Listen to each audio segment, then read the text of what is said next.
Ladies and gentlemen, the DeSoto Plymouth Dealers of America present... It pays to be ignorant. Why is a man like a worm? Because some chicken always gets them. Pay the man $8. It pays to be ignorant. What's the difference between a bad boy and a postage stamp? One you lick with a stick, and the other you stick with a lick. Pay the man $9 because... It pays to be ignorant.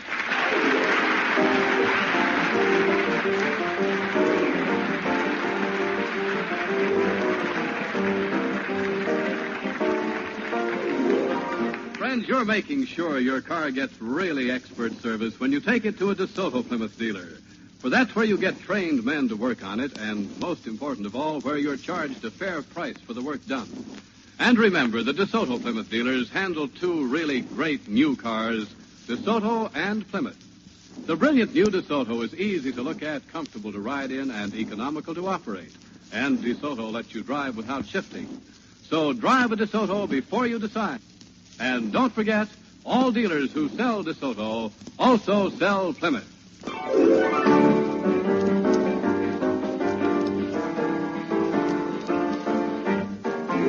And now, ladies and gentlemen, it's time to meet your quizmaster, and here he is, the star of our show, Mr. Tom Howard. Thank you.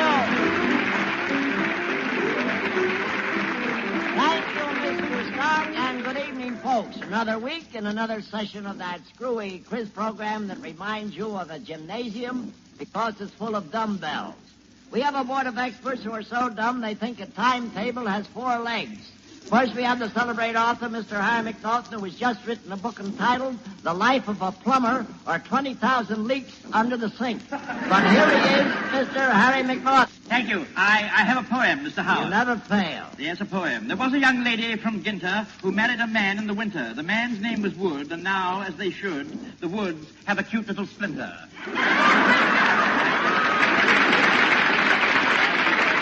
Terrific, that is. Yeah, he's a chip off the old block. All right.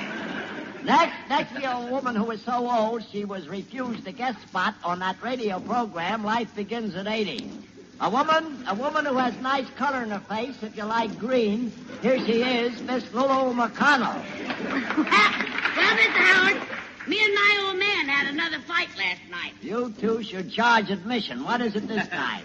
Well, he comes over hollering his head off for his supper. Well, what did you give him? Oh, I gave him some pudding, then some ice cream, then tapioca pudding, and then some Jell-O. What's the idea? I'm deserting him. You're Well,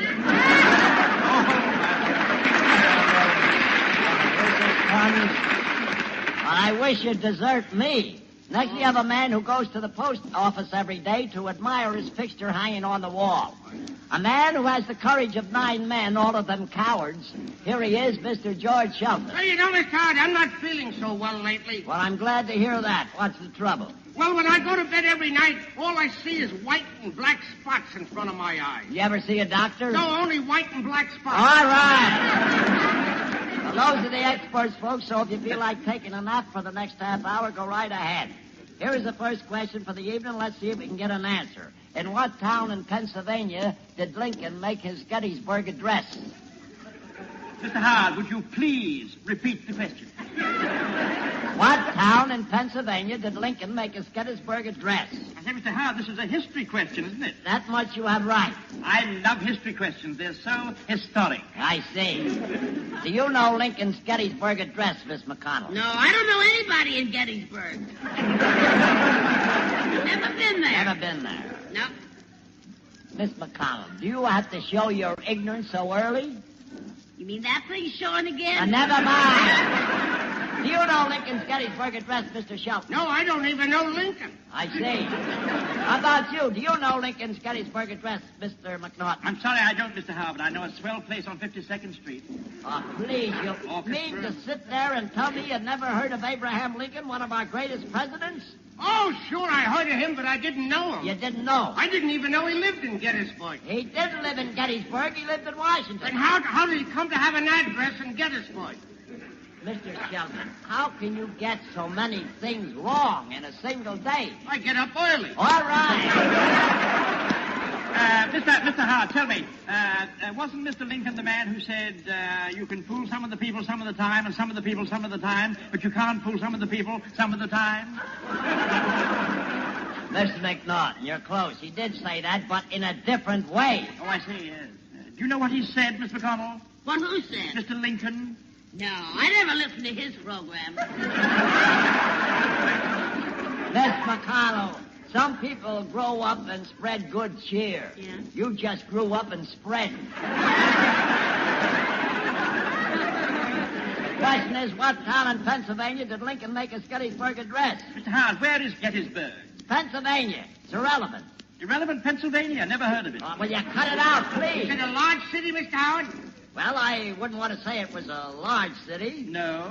Why wouldn't you want to say it's a large city? Well, it's... Come on, speak up, man. There's nothing to be ashamed of. Certainly not. You're among friends. I mean, you don't have to hide anything, Mr. Howard. Certainly not, No. old boy. I assure you, Mr. Howard, we'll keep it sub rosa. We'll treat it with the utmost confidence. What is this? This is... Look, Abraham Lincoln, as I said before, was one of our greatest presidents. Say, was he the president that threw $1 across the river? No, you're thinking of George Washington. Well, I know one thing. You couldn't throw $1 across the river now. Why not? $1 wouldn't go that far today.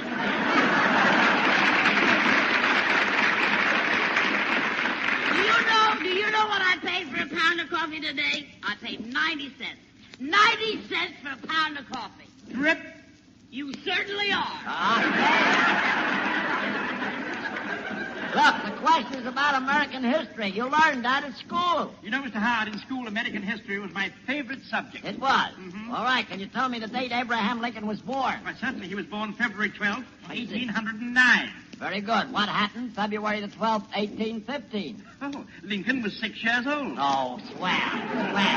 Did you know when I was 16 years old, I could name all the presidents? When you were 16 years old, we only had 2. Look.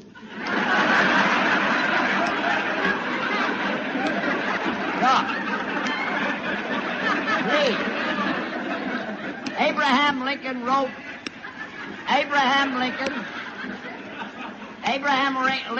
his Gettysburg Address. He wrote his Gettysburg Address while traveling from Washington to Gettysburg on the back of an envelope. My word, what an odd way to travel. On the back of an envelope? I mean... Thomas, please, never mind. Like Napoleon, I've met my Waterloo. So let's hear a playoff, will you? Get rid of the whole question.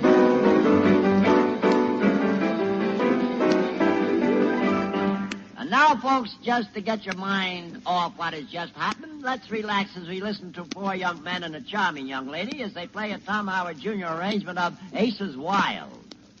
Here they are, the 5 Clefs.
Right about this time, we invite a member from our studio audience to sort of help us out with the show. Who have we this evening, Mr. Stark? Well, Mr. Howard, we have a gentleman by the name of Mr. Oswald Carless, and here he is indeed. Well, good evening, Mr. Carlos. How are you this evening? Oh, fairly well for an old chap. Well, I'm very glad to hear that. Where are you from, would you care to tell us? Sterling, New Jersey. Sterling, New Jersey. Well, Sterling, New Jersey? I see. Well, grease my mattress and wake me up oily. I see.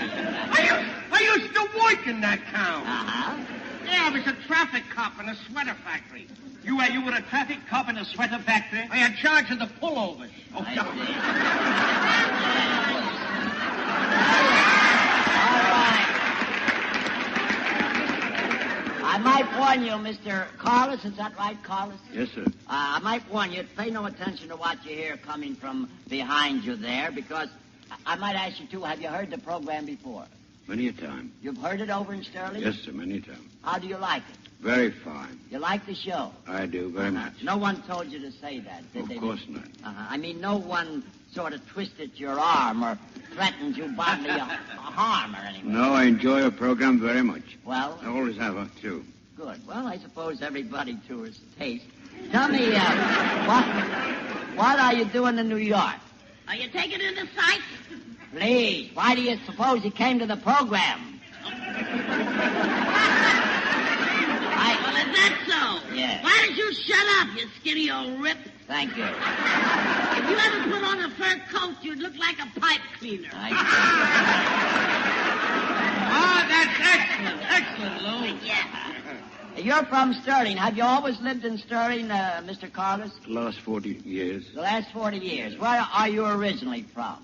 From England. From England. That's what I thought. That's why I asked you. I could tell a little by your dialect. You know, having so many people on this program from week to week, we get quite a few people from England, and I've always tried to make a study of their little accents to tell what part of England they're from. I wonder if I could guess what part you're from. Are you somewhere around Staffordshire? Absolutely. You are? Yes. Good. Yeah, I was born in Staffordshire. You were born where? In Staffordshire. You were born in Staffordshire. Absolutely. I got pretty close to it We're there. very close indeed. Well, I'm glad to hear that. Tell me, what do you do? What do you do in New York? I mean, what are you doing this evening? Over here to take in the sights, as you say? Or did I you came especially to see you. Well, thank you a lot. And I didn't expect to do this. Oh, you did? No. Well, anything's liable to happen on this show. So don't be nervous about it, because we have the experts changed to the chairs there. What do you Fine. do? What do you do over in Sterling, New Jersey? Well, I work on the anvil making and forge wrought iron. Oh, you're in the wrought iron business. Yeah, in my own little shop. In your own shop. Isn't Yes, that sir. grand? I You're suppose a you make forger? He's a Yeah, I'm a wrought iron. Oh, wrought iron. Not like your brother-in-law, not checks. That's right, he's in steel. He's in steel, I see. Okay. Damn, now. You make all sorts of those iron fences and those twirls. It's very hard and very intricate work. I'm not in that kind of business, Miss Howell, but I'm in business. You're in Yeah, business. the insurance business. I insure anything at all. You do. Yeah, if you're a letter carrier, I insure your feet. Yeah. If you're a piano player, I insure your hands. Uh-huh. And if you're a singer, I insure your voice. That's so. Well, tell me, what have you got for a rumba dancer? Well, I got a Never mind. I thought it was about time we heard from you, Mr. McNaughton. Are you married? I've been married for 10 years. I wasn't talking to you. I'm Keep talking quiet, to... Mr. McNaughton. Let's hear what the man's got to say. Are you married, Mr. Carter? What do you say? Wait till he gets it out. I don't know. He hasn't said it yet. He is married. Yes, he said yes. Oh. Yeah, oh. What were you saying, Mr. McNaughton? Never mind, please. How long have you been married, Mr. Collins? Well, about 7 years the last time. Oh, the last time? Yeah. I see. Well, tell me, have you any family? Yes, I have a boy. Does he work making gates, too? He's an engineer. Oh, an engineer. How nice. I see. Well, I want to tell you something. It's been very nice having you with us this evening. We've enjoyed this Yes, little sure talk with have. you. What's your first name, honey? What is your first name? Oswald. Oswald. Oswald. Oswald. Fancy that. Yeah. Well, isn't he a charming gentleman? Yes. Oswald. He reminds me of my first husband. He does. Yeah, he's a love. He's a oh, if you were married. Well, you can just call him Diesel Engine. Call you what? Diesel Engine. I see. Yeah. You got lots of drag, too. Will you sit down? Sit down, please. You're rocking the theater here. Before you go, Mr. Costa, would you reach into the cap there that Mr. Stark is holding and pick out a question for us, please? Would you read the question if you don't mind? I'd be glad to. Just take your time and read it into our microphone. What college has the stadium called the Yale Bowl? Thank you a lot. What college has a stadium called the Yale Bowl? Mr. Howard, tell me, what's the name of the college? I'm asking you that. I know, but I asked you first. Miss McNaughton, why don't you take your head out and have it recapped? I tried to, old boy, but they told me the side walls were no good. I see. What college has a stadium called the Yale Bowl? Would you know, Mr. Sheldon? No, I'm afraid not. You see, I don't bowl much. Well, you have the head for it. Look, the question's about colleges. Oh, colleges. You know, I was in Harvard. You were? Yes, I was in chemistry. You were. Too bad they ever let you out of the bottle. What college has a stadium called the Yale Bowl? They play football there. Oh, I just love to go to football games. Oh, really, Miss McDonald? You like the game? No. I just go to see if the players will make a pass at me. Oh, and I don't want. Yeah. Please, drop something, Mr. Sheldon. Isn't this terrible? I know it was you. You'll have to put some ashes there. Let's get on with the question, please. It's about football. Yeah, Football. Well, I was a girl. I played on the girls' football team. You played on the girls' football team. Yeah, I was a fullback. You were a fullback. Well, to me, you're a drawback. Now, let's get on. You know, I tried to play football once, but I found out that I had to be a contortionist. You had to be a contortionist to play football? I had to be able to run around my own end.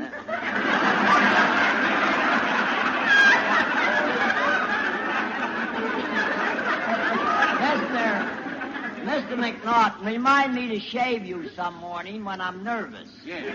Have any of you ever heard of Yale College? I've heard of William and Mary. Oh, I knew William before he met Mary. Oh, please.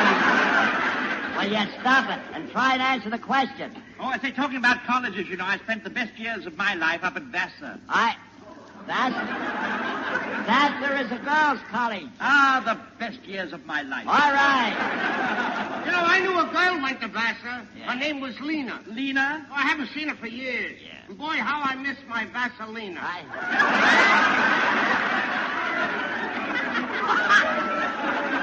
What became of her? Huh? I said, what become of her? Oh, she slipped through my fingers. Don't worry, folks. Groucho Marx will be back in a few weeks. Let's get on here. Well, my old man used to go to college. He wore a toothbrush as a fraternity pin. He wore a toothbrush as a fraternity pin? Yeah, he went to Colgate. I'm warning you, Miss McConnell, I can only take so much. Well, take what you can and leave the rest.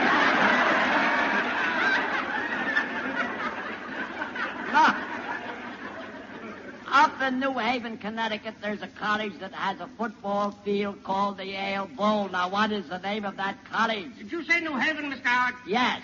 That's near Hartford, isn't it? Yes, it's near Hartford, not very far from New York, about 75 miles from New York. Now, what's the name of the college? Oh, New York, New Haven, and Hartford. New York. What? Please. What are you laughing at? Oh, how he misses his Vaseline. That's all we can take here. Mr. Stark, step in here and give our nice guest here $24.25 for helping us out. And thank you for being with us. Mr. Carlos, here you are, sir, and the best of luck to you.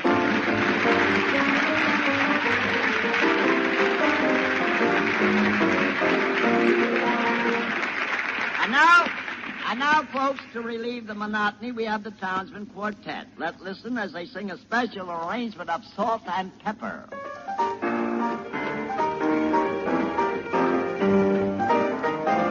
Hurry, hurry, hurry up, come on the run. Don't be late and miss the fun.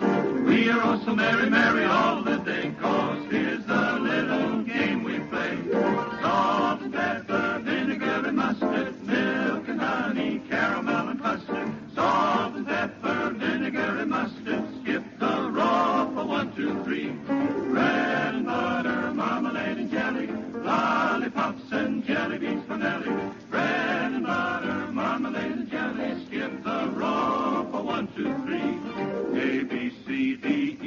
K-L-M-N-O-P. Oh, I love coffee, I love tea.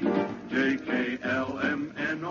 And you're the one for me. Oh, Jim Maloney's riding on a pony. Beef, pickles, cheese, macaroni. Salt and pepper, vinegar and mustard. Skip the rope, 1, 2, 3. Salt and pepper, vinegar and mustard. Mustard, mustard, caramel and custard. Milk and honey, marmalade and jelly. Let's all skip together. Wally Cobble's got the kind of wobble. Eating ice cream, cake and sour apples. Wally Cobble's got the kind of wobble. Skip the rope, 1, 2, 3. Beans and onions, oranges and lemons. Cantaloupe and juicy watermelon. Beans and onions, oranges and lemons. Skip the rope, 1, 2, 3. Skip and say the alphabet. And every letter that you miss spells the one you can't forget.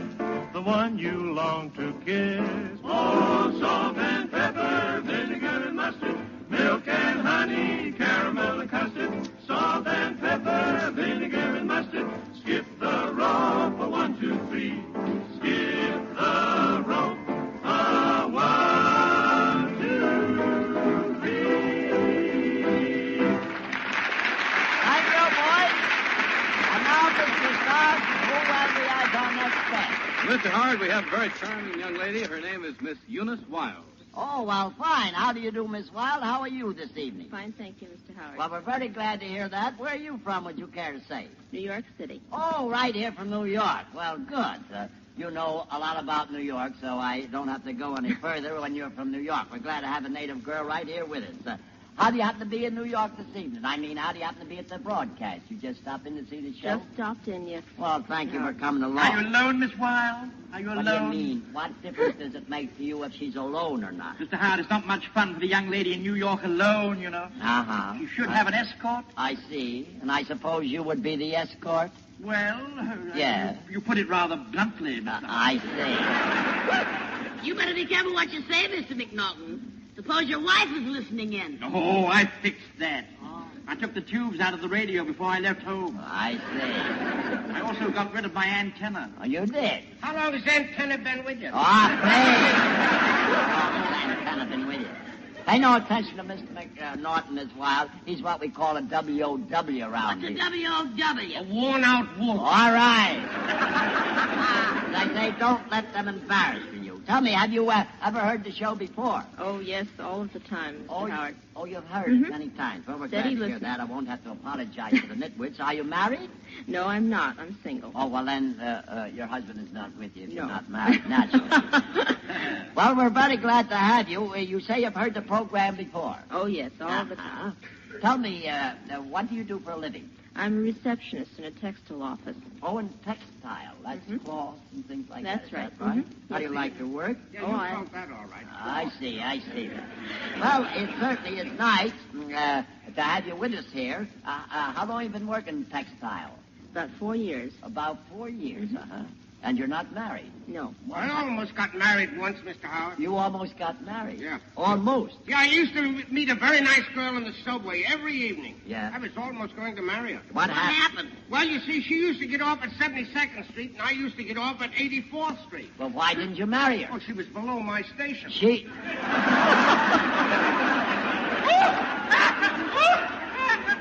What are you laughing at? Oh, he misses his cold cream. Please. Miss Wild, I'm going to ask you before we're running a little short on time. So would you reach into the cap there and pick out a question for us as long as you're here? And would you be good enough to read the question if you don't mind? Just read it into our mic. In the book, Robinson Crusoe, what was the name of the leading character? Thank you. In the book Robinson Crusoe, what was the name of the leading character? Mr. Howard, isn't this a question about books? Yes, it is. I'm writing a book now, you know. It is. I'm writing a book. It's a sequel to The Naked City. A sequel to The Naked City. Yes, it's called Bear Mountain. Please. In the book Robinson Crusoe, what was the name of the leading character? Any schoolboy should know the answer. But I never went to school, Mr. I Howard. know that. I started right at college. You started right in at college? Why bother with the middleman? Oh, I see. What college did you ever I go don't remember. It was either Penn State or State Penn. Yeah. I know they didn't use names for the students, just numbers. Just numbers. Well, what did you go to college for, Mr. Shelton? To get polish. Well, where is it? I drank it. Yes. Speaking about polish, my grandfather had a sad death. He died from drinking shellac. He died from drinking shellac. Yeah, but he had a fine finish. He had... Look, please, the story of Robinson Crusoe is about a man who at the age of 13 ran away from home and went to sea. He was shipwrecked on a barren island on which lived nothing but cannibals. Well, I knew a cannibal's daughter once. You did? Yeah, you know, funny thing about her, she liked the boys better when they were stewed. When Please, Mr. Sheldon. How did this man manage to live, Mr. Howard? He lived off the animals on the island. Oh, my, lived off a poor little animal. Was he able to support himself? Ah, please, that's silly. He trapped the animals and used them for food. Mr. Howard, tell me, you say this man was shipwrecked. Yeah. Well, how did he get to the island in the first place? He made a raft with his bare hands. Must be awfully hard to make a raft out of bare hands. Well, of course, he had the nails. He had the nails. They were right at the end. Sure, they were right at the end of his palm. Never mind. Let's get on with this thing. He had the nails. One day while strolling around the island, he saw smoke. The island must have been on fire. I see. Maybe it was Fire Island. All right. The smoke was coming over a hill, so he climbed up the hill, and what do you suppose he saw? The other side of the hill. Please, he saw fire. He did? You know, I'll bet that's where the smoke was coming from. Miss McNaughton, you're wonderful. Your deductions are wonderful. Not only that, they're repulsive. They were cannibals. Cannibals was dancing around this fire. Oh, cannibals. Yes. Ooh. I thought they were mosquitoes because they bite worse than mosquitoes. Okay, in the middle of these cannibals, there was a man. Who was the man? The man was Friday. I know, but who was the man? I told you, Friday. What are you talking about? I didn't see you Friday. The cannibals were dancing around Friday. Don't you see, Miss McConnell? The cannibals were dancing on Friday. I don't care what day they were dancing. Who was the man? Please, they were dancing around this man. They were getting ready to eat him. Eat who? They were going to eat Friday. You mean they only eat on Friday? I bet they had fish for dinner. Hey, you know, that's a funny thing. I had fish today. You did? Yeah, I had a fried tomato. What's the matter? Nothing. What's the matter with you? Let's get on here. You two guys are making this thing worse. Yes, I know. Yes, Is it much possible worse. How big a fellow was this Robinson He was Crusoe? 6 feet tall, so when he saw this horrible thing, he stopped short. How could he stop short if he was 6 feet tall? But who was the man? Please, he was Robinson Crusoe's man, Friday. But whose man was he the rest of the week? Let's go. Mr. Scott, will you step in here and give our young guest